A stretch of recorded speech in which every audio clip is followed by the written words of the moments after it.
we are having this conversation at a time where Iran has attacked Israel. Iran is saying it did this because it had to send a message to Israel that attacking its embassy in Damascus was a violation of international law. As a former head of government in that country, you were involved in many talks in trying to ensure that there's peace in the Middle East.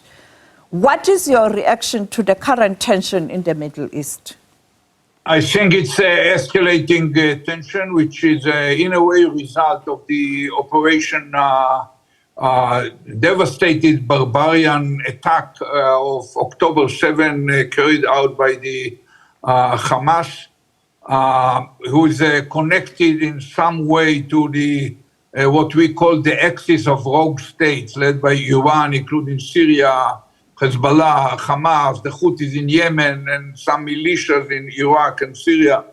And Israel is surrounded by them, and the devastated attack by the Hamas created this war.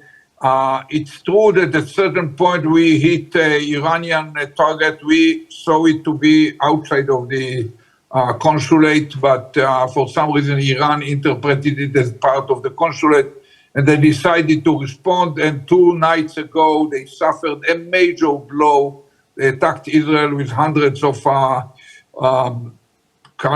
cruise missiles, drones, and over 100 ballistic missiles. And we basically succeeded, together with the Americans, the Brits, and several neighbors in the Middle East, to totally defeat this attack. Major failure. We intercepted, together with our allies, 99% of the rockets, and there was no real damage except for one Bedouin girl, 10 years old, who was got some pieces of a missile hurt her, and she's in a severe situation in hospital. Are you, as Israel, denying the fact that in terms of the action of Israel by killing the diplomats, Iranian diplomats, this was a provocation because international law doesn't allow a country to launch attack in a foreign country? No, it's not. He's not a diplomat. He's a general. He's a leader of a terror organization sponsored by Iran called Al-Quds Force, which spread terror all around the Middle East. And we attacked him, and the government never formally admitted it, but it's clear that Israel did it. It's clear to them. And but I think they deserved he deserved his role. I do not regret on his passing away. But you asked about the overall picture. We have now the challenge in Gaza. We have the challenge of the hostages who are still in the terrorist Hamas hands. We have a challenge of calming down the Hezbollah in the north along the Lebanese border.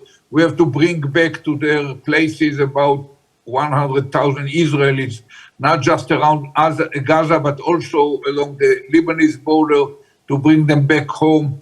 And all these challenges, I think, have a priority over hitting back in Iran. We have to hit back. We have to respond to this missile attack of unprecedented magnitude. But it's not that urgent. There are more urgent issues. So I'm sure that the response will come, but probably we need strategic patience. Right. All right, well, the full interview will be broadcast on The Full View this evening at 5:15 p.m. Be sure to watch that.